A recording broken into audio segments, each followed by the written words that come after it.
2023. So much crazy stuff has happened. December was nuts. It's crazy. Yeah. Oh my god. Could you believe real whirlwind. when that and then the other thing? Yeah. Oh my god. Oh my god. It was nuts, guys. Blew my mind. So, this month I read Live Your Best Lie. Oh. Which is a book that I must admit, at first, I rolled my eyes at very heavily. Like, I was surprised they came back to the front. Wow. So, it's mostly because of my own hangups. Like, books that are of now too hard. Oh, you hate that. It's Why because did you it's try to seldom read done that? well. You get so annoyed. You do. Well, I read it because the first page hooked me.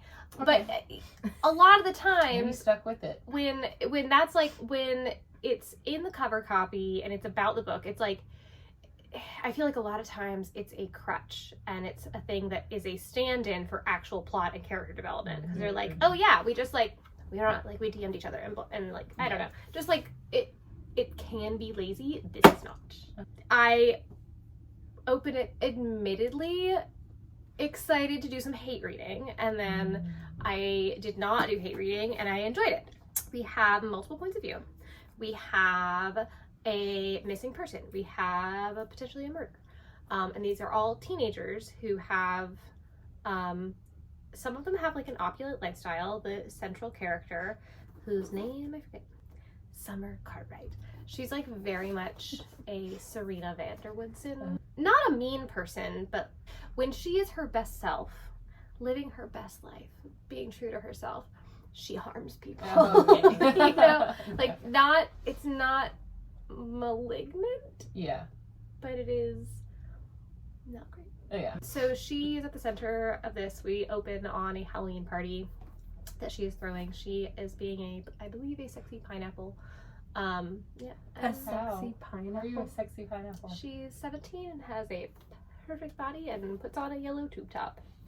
But the shape of a pineapple is objectively not sexy. So she's just wearing. Do you remember being 17? So you have Summer, and she's like super famous on Instagram, getting ready for the party, and like she's gonna go live, and like that's a big thing. We open the party, and Summer does not go on her live, and then Summer goes missing, and then there's blood, and where is Summer?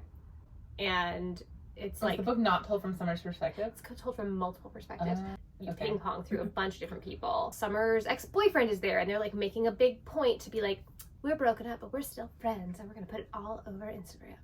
And so like that, so everyone's a suspect at the party. Like, it's smart, it is current, it is, and it does have like some subversive elements. So it's a whodunnit. Yes, it's fun.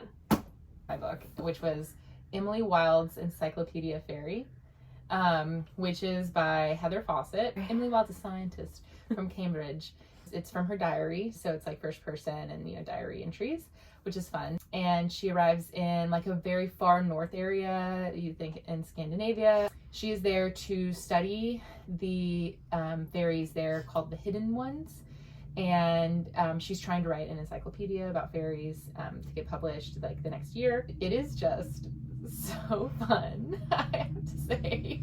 Really good reading for the winter time because she's in the far north. It's very snowy. I think she's on the spectrum, I would say. She's not good at people and emotions. Someone asks her like, why are you so good at fairies? And she's like, well, like it's easy to study something and be good at that, whereas like something doesn't come natural. Like with humans, she means it's really difficult for her to like read people. It's like easier for her to like observe and be looking like at a foreign group, I guess. Yeah, and be an outsider. Yes. So she's in this like far north town. All of a sudden, one of her colleagues from Cambridge arrives. He's so exasperating to her. He like is across the hall from her at Cambridge and is always like bugging her. His name is Wendell Bambleby. Of course it is. Yeah.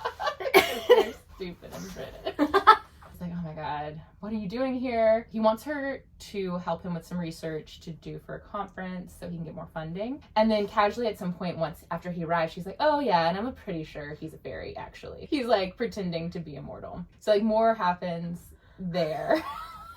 He's the best character. I mean, he was used to being waited on kind of hand and foot, and very, very delicate in terms of like, he likes to sleep late with like lots of blankets, and he likes to he makes like cottage that they're staying in very pretty. And she's like, what did you do to this place? And he's like, what? It needs to look nice while we're here. I get that, man. And so he's like a very non-gender stereotyped, but as you might expect a fairy to be, I guess. Yeah. And then not Particular. Yeah. And very into pretty things and things like that. But Emily the whole time is like very like nonplussed by any of his attempts to charm her. It's just like very fun. But they are like bad things have been happening. The hidden ones are very terrifying. They're like the fairies that consume people. Oh no. Yeah. They only come in the winter, and they usually just take like one youth per generation in a village. But in this village, for some reason, the past few years, they've been taking multiple youths per season. So she and Bamblebee, they're supposed to just be scientists, but they end up getting kind of like drawn into the village and like want to help them. But even so, she's still very like scientist, like this would actually further my research. And she's like, is it furthering my research or compassion? Still a child. Oh, Never and it mind. has footnotes, which is I the love most that. fun. Those are fun. So So whimsical. much fun. I know.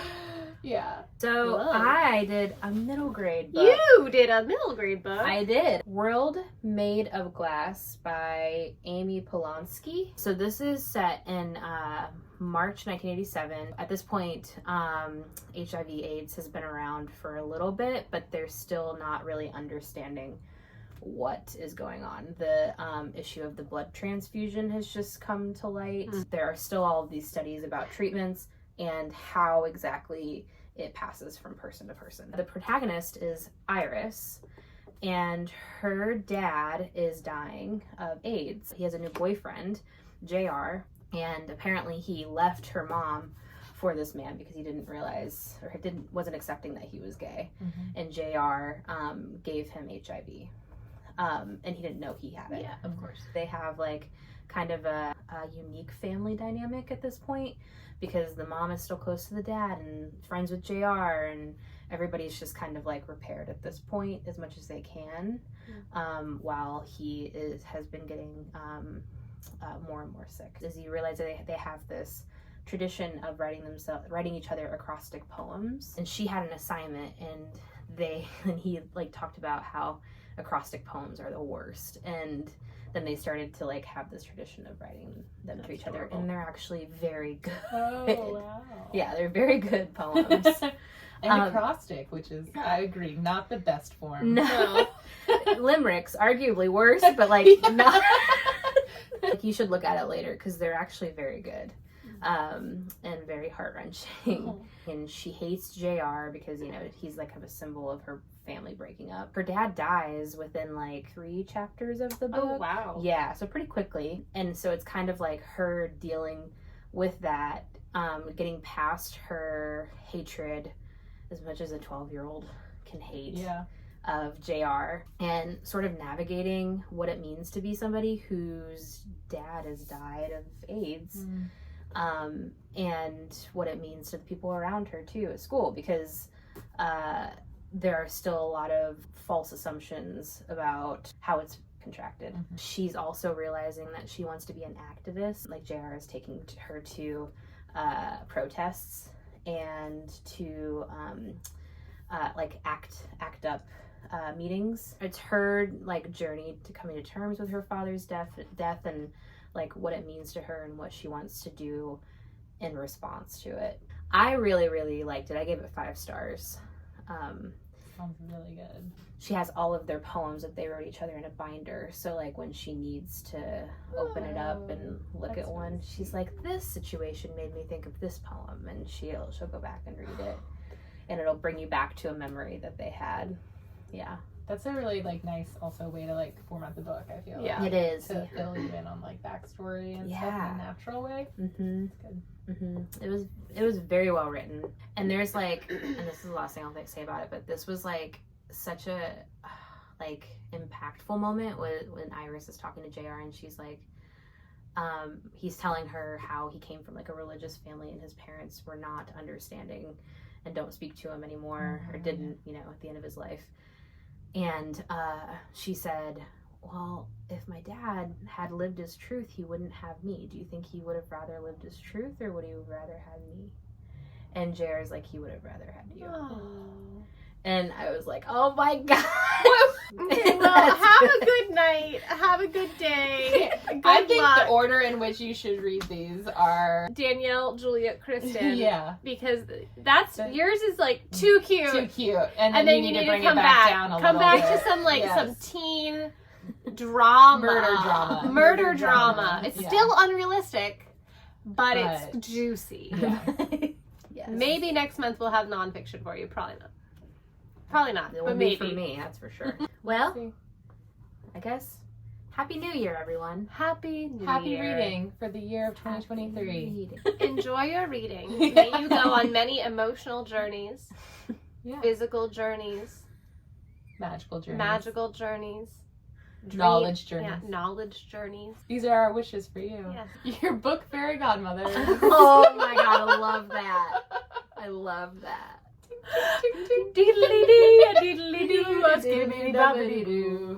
Put them together and what have you got? Bippity boppity. Bippity boppity. Bippity boppity boo.